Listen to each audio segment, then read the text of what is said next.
విద్యా సంస్థలు నడుపుతున్నటువంటి వ్యక్తి, ఉమ్మడి కృష్ణా గుంటూరు జిల్లా కూటమి బలపరిచిన తెలుగుదేశం పార్టీ అభ్యర్థి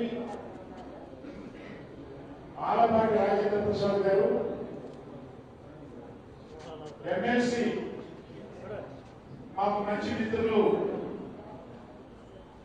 పరుచూరి అశోక్ బాబు గారు, రాష్ట్ర గ్రంథాలయ సంస్థ అధ్యక్షుడు కోటేశ్వరరావు, విజయ్ కుమార్ గారు, యథార్థవాది లోక విరోధి అంటారు. ఇప్పుడే నేను రాగానే మొట్టమొదటి మాట్లాడినటువంటి వ్యక్తి మీలో చాలా మంది తెలియదు. ఎన్టీ రామారావు గారు పార్టీ పెట్టిన తర్వాత తొలిసారి వినుగోడ నుంచి తెలుగుదేశం పార్టీ అభ్యర్థిగా నిలబడి దురదృష్టవశాత్తు ఓడిపోయిన గట్టి పెట్టాం వరదయ్య గారు.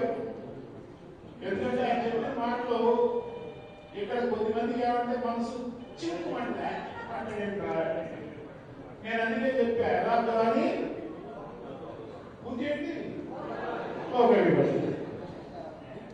అట్లాగే మా గణపతి శ్రీనివాస్ గారు, నా మిత్రులు వేదిక మీద ఉన్నటువంటి శేషగిరి గారు, ఇంకా చాలా జెంటిల్మెన్, ముఖ్యంగా టీచింగ్ లో ఉన్నటువంటి వాళ్ళందరికీ తెలుసు. ప్రసాద్ గారు ఆ మూల కూర్చున్నాడు బాబు ఆయన, ఇంకా ఎంతో మంది వేదిక మీద ఉన్నారు. ఇక మా లక్ష్మి గురించి చెప్పాల్సిన పని లేదు. వేదిక ముందున్నటువంటి నాయకులకు, కార్యకర్తలకు అందరికీ పేరు పేరున నమస్కారం. వరయ్య గారు అన్నారు ముందు రాజేంద్ర ప్రసాద్ గారు ఆయనకి ఎజెండా చెప్పి తేరాల్సింది అని చెప్పారు. ఎజెండా లేకుండా ఎన్నికలు లేవు, మేనిఫెస్టో లేకుండా ఎన్నికలు లేవు. అటు వ్యక్తి నుంచున్నా పార్టీ నుంచున్నట్టే. మీ పార్టీ అభ్యర్థి నేను గెలిపించాలి అని చెప్పానంటే ఎందుకు గెలిపించాలి, ఊరికే ఎందుకు గెలిపించాలా? కొంతమంది ఇప్పుడే చెప్పారు చెప్తున్నారు ఆయన గెలిచినట్టే, మా పోలీసు గారు గెలవబోతున్నాడు మీరు అందరూ అనుకోవచ్చు. మరి గెలిచినట్టే మమ్మల్ని ఎందుకు గెలిచారు? మేము పని చేయట్లేదు అనమాట, ఎవరిని అడగాల్సిన పని లేదనమాట. అంతేగా ఆటోమేటిక్ గెలిచిపోతున్నాడు. మీరు పని చేస్తే గెలుస్తాడని అర్థం. గెలిచినట్టే అంటే ఇక్కడ ఉన్నటువంటి మిమ్మల్ని చూడగానే అనిపించింది విజయ్ కుమార్ గారికి, మా పోలీసు కూడా అనిపించింది బాబు మామూలు లేదు అని చెప్పకుండానే ఒక్కొక్కరు ఒక 100 మంది ఓటేపించే బాబులాగా ఉన్నారు అని చెప్పి వాళ్ళకి అనిపించి ఆ మాట అన్నారు. మీరు అసలు మీరు కూడా ఓటేయరు అని అనుకుంటే ఆ మాట అంటే మీరు అక్కడ కనిపించారు.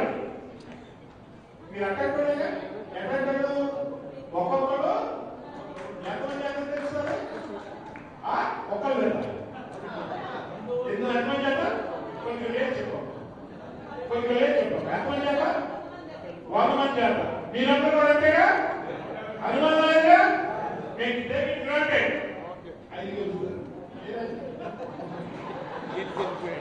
ఆయన కూడా మోటివేషన్ వస్తున్నాను.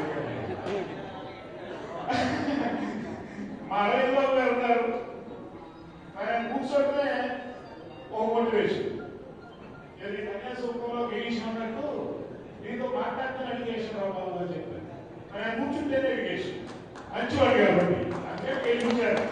గెలిపించారు ఆయనే మంచివాడు కాబట్టి గెలిపించారు, పని చేస్తాడు కాబట్టి గెలిపించారు, పని చేస్తున్నాడు కాబట్టి ఆయన మీ చేతుల్లో తెచ్చారు.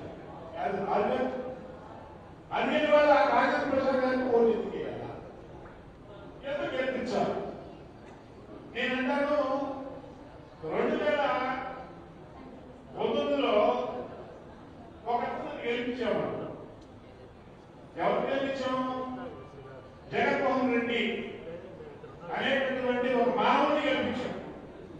ఆయన మనిషి అనుకున్నాం, ఆయన మానవుడికి ఉండేటటువంటి పొరుగుంది అనుకున్నాం, మానవుడికి ఉండేటటువంటి ఆలోచనలు అనుకున్నాం.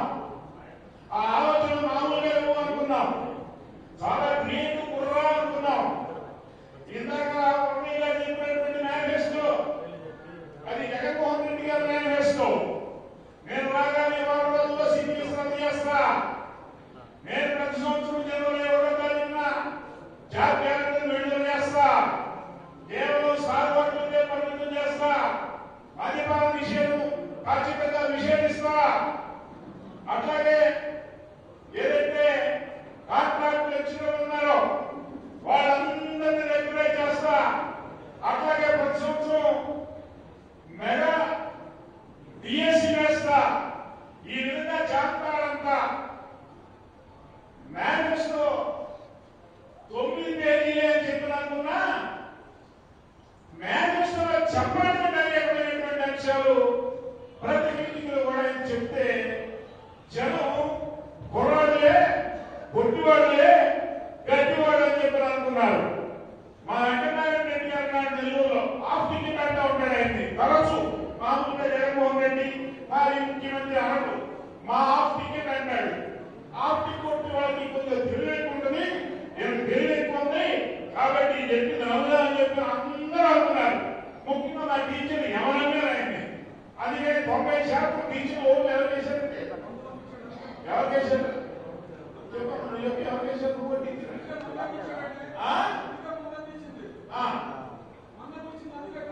అదే సార్ నేను చెప్పేది. మా వాళ్ళు అందరూ కూడా 90% మంది మధ్యలో ఏమంటున్నాయా, మీకు దండం పెడతాం, మీకు కాలు పట్టుకుంటాం, మీకు అన్నం పెడతాం, మీకు ఏదన్నా మీకు గెలిచిన తర్వాత మీకు కావాలంటే ఒక ఎక్స్ట్రా తీసుకుంటాయా మా జగన్మోహన్ రెడ్డి దేవుడు అనుకున్నారు. అనుకున్నారా అనుకోలేదా? మా జగన్మోహన్ రెడ్డి చేసే శ్రీకృష్ణ అనుకున్నారు. మా జగన్మోహన్ రెడ్డి రాముడు అనుకున్నారు. మా జగన్మోహన్ రెడ్డి అల్లా అనుకున్నారు. మా జగన్మోహన్ రెడ్డి మా గొడవ రక్తం కొట్టుకుంటా జగన్ జగన్ జగన్ కొట్టుకుంటున్నాడని చెప్పి అనుకున్నారు చదవండి. అదే ఓట్ చేసి 151 సీట్లు ఇచ్చారు. ఇచ్చారు కదా? ఇవ్వలేదా? ఇచ్చారు. 151 సీట్లు మామూలు సీట్లని మొత్తం దేశమే నిలబడిపోయింది. ఎవరి జగన్మోహన్ రెడ్డి ఏంటి చంద్రబాబు నాయుడు మొదలు నేను మన వీరుడు నేషనల్ లీడర్స్ లోనే ఇవాళ అగ్రగామి నాయకుడిని ఆయన ఓడించినాడు. ఆయన జైల్లో పెట్టిన మగాడు ఈ జగన్మోహన్ రెడ్డి ఎవరని చెప్పి అందరూ ఆశ్చర్యపోయారు. గెలిపించాం ఓకే, కానీ గెలిచిన తర్వాత అతని యొక్క విశ్వరూపం చూపించడం ప్రారంభించాడు. 5 సంవత్సరాలు నరక యాత్ర మనం అనుభవించాం. రాబంది అంటే ఏమిటి, పిశాచి అంటే ఏమిటి, దెయ్యం అంటే ఏమిటి, సాతాను అంటే ఏమిటి, మనం ఎప్పుడు కూడా దెయ్యాన్ని చూడాల, మనం ఎప్పుడు కూడా సాతాన్ని చూడాల, మనం ఎప్పుడు కూడా రాబందిని చూడాల.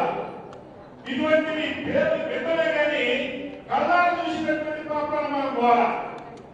కానీ జగన్మోహన్ రెడ్డి రూపంలో సాతాను చూసాం, దెయ్యాన్ని చూసాం, భూతాలను చూసాం, రాబందులు కూడా చూసాం. ప్రతిరోజు కూడా హత్యలు, ప్రతిరోజు కూడా రేపులు, ప్రతిరోజు కూడా అనేక రకాల అవినీతి. ఎక్కడ ఏ అన్యాయం జరుగుతుందో, ఎక్కడ ఏ దోపిడీ జరుగుతుందో, ఎక్కడ ఏ మొక్క ఎక్కడ పడి జనాన్ని నలుగు తింటారో, ఏ వార్త వినాల్సి వస్తుందో అని చెప్పని ప్రతిరోజు కూడా మొత్తం 5 కోట్ల మంది గదగద వణిగారు, భయపడ్డారు, బాధపడ్డారు.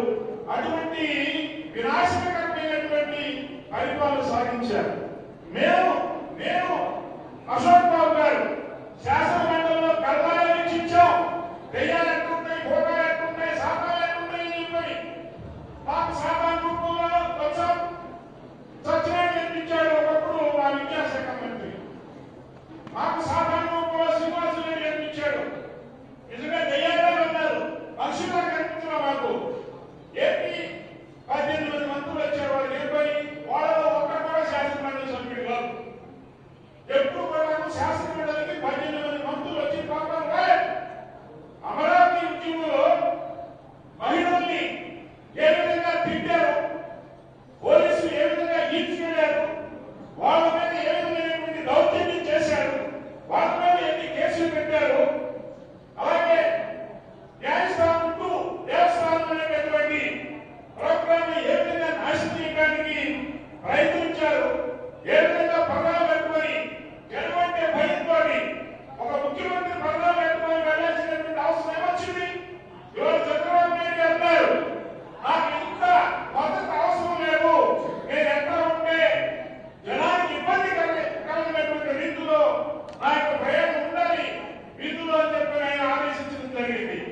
కానీ ఆ రోజు ఏ విధంగా ఆయన ఎక్కడ పోయినా కూడా విపరీతమైనటువంటి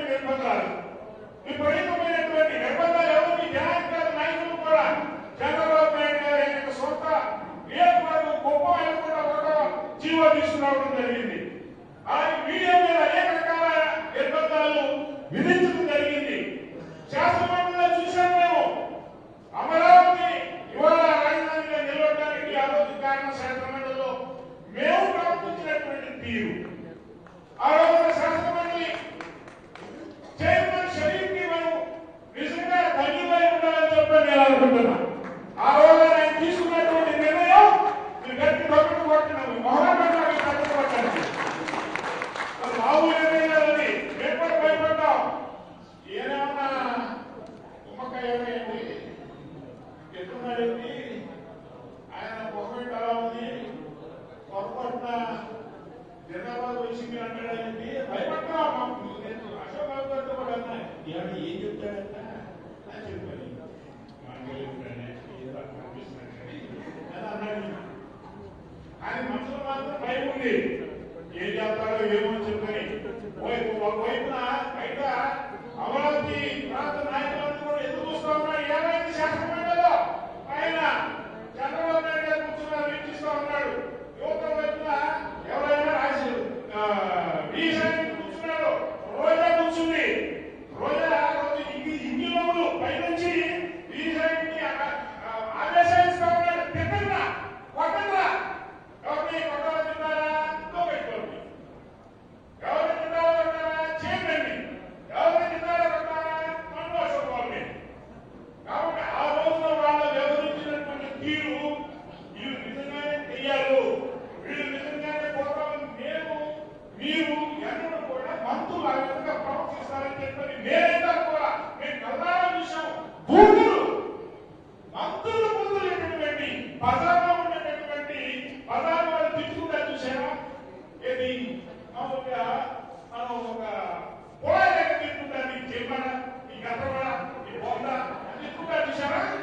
వాళ్ళు చేసేదే అది అసలు మనసులో వాళ్ళు మాట్లాడినటువంటి తిట్టునే వాటిలో ఈ తిట్లే తిట్టు వాళ్ళ తిట్టు ప్రపంచం తిట్టు కొంచెం పెడితే ఆ రోజుల్లో మంత్రివర్గంలో ఎవరైనా సభ్యులున్నారో వాళ్ళే నెంబర్ 1 నోబెల్ ప్రైజ్ కూడా ఇవ్వచ్చు. వాళ్ళకి నాయకులైనటువంటి జగన్మోహన్ రెడ్డికి జగన్మోహన్ నోబెల్ ప్రైజ్ వచ్చాడు. అలా తిట్టారండి. ఒక్కసారి ఈ దీన్ని మేము సెలెక్ట్ కమిటీకి పంపిస్తాను అని ఒక మాట అన్నాడండి. అమ్మయ్య ఇక ఆ మాట అనగానే తిట్టారండి. మామూలుగా తిట్టలేదు, కొట్టారు కూడా. తిట్టారు, కొట్టారు, అవసరమైన సంపాదాలను ప్రయత్నించారు. ఆయన శాసనమండలి చైర్మన్ వాళ్ళు వ్యవహరించింది చాలా సీరియస్ విషయం. ఆ రోజు మీకు తెలియదు ఏం జరుగుతున్నాయని టీవీ మొత్తం చూసేశారు, ప్రత్యక్ష ప్రసారం ఆపేశారు. లోన జరిగేటటువంటి ఎవరు తెలియదు. ఈత తిట్లు ఏంటో బిహేవియర్ రేపు ఎంత చూస్తావా? అవునే శాసనమండలి చైర్మన్ లోకేష్ బాబు తిప్పెట్టు కూడా తిట్టు. ఇక్కడ నేను బైక్లో మాట్లాడడానికి కూడా వీళ్ళు తగ్గడానికి వచ్చారు. నేను ఎగబడ్డానికి వచ్చాడు. ఎగబడి అనియాలంట నెల్లూరులో మాట్లాడితే పిచ్చి పిచ్చిగా మాట్లాడుతూ ఉంటాడు. చివరికి మా దగ్గర వచ్చి నిలబడ్డాడు. ఇక్కడ నిలబడ్డాడు. అందుకే బాగా వచ్చేసి బాగా తిప్పు తిప్పు నాకు ఇప్పటికి గుర్తున్నాయి. కాబట్టి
ఈ జగన్మోహన్ రెడ్డి అనేటువంటి విషయాన్ని రాకూడదు అని చెప్పి చిత్తుగా వరించారు.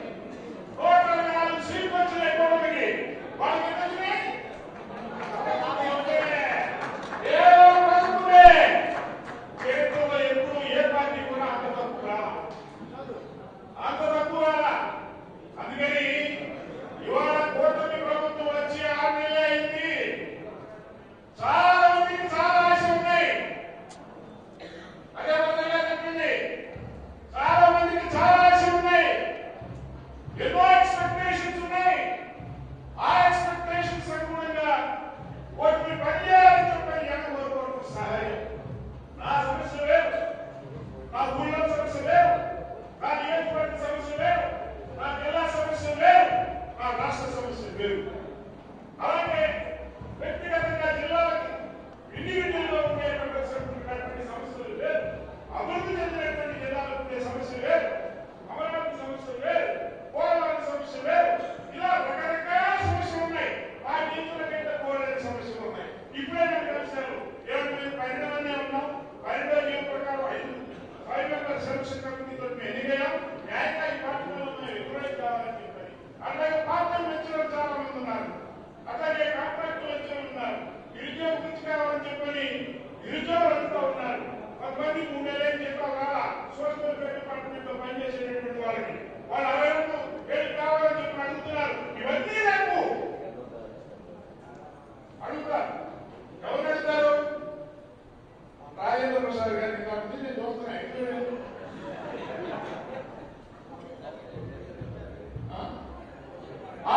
రాజేంద్ర ప్రసాద్ గారికి నేను చెప్తాను.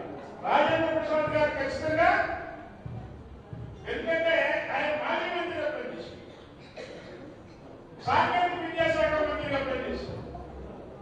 ఆయన దగ్గరికి మళ్ళా చాలా మంది అనేక సమస్యలతో వెళ్ళి సమస్యలు పరిష్కరించినటువంటి నేపథ్యంలో ఆయన ఉంది. కాబట్టి విద్యతో సంబంధం ఉన్నటువంటి ఒక వ్యక్తి ఇవాళ ఉమ్మడి కృష్ణా గుంటూరు జిల్లా కార్యదర్శిగా నిలబడటం ఒక మంచి పరిణామం చెప్పండి. నేను ఏమాత్రం బ్యాక్గ్రౌండ్ లేకుండా ఒక కొత్త వ్యక్తి, ఒక అపరిచితుడు, తెలియనటువంటి వ్యక్తి కాదు. ఆయన అందరికీ తెలిసినటువంటి వ్యక్తి, విద్యతో సంబంధం ఉన్నటువంటి వ్యక్తి.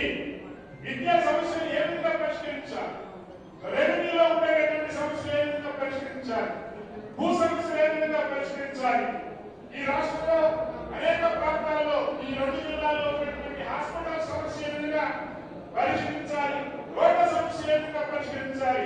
ఒక్కసారి 33 నియోజకవర్గాలకు ప్రాతినిధ్యం వహించేటటువంటి ఎమ్మెల్సీగా మనం గెలిచామంటే ఒక సమస్య కాదు, అనేకమైనటువంటి సమస్యలతో ప్రజలు ఆ వ్యక్తి దగ్గరికి వస్తారు. గెలిచినటువంటి వీటన్నింటినీ పరిష్కరించాల్సినటువంటి బాధ్యత ఆయన మీద ఉంది అని చెప్పి మీరు అనుకోవడంలో తప్పు లేదు.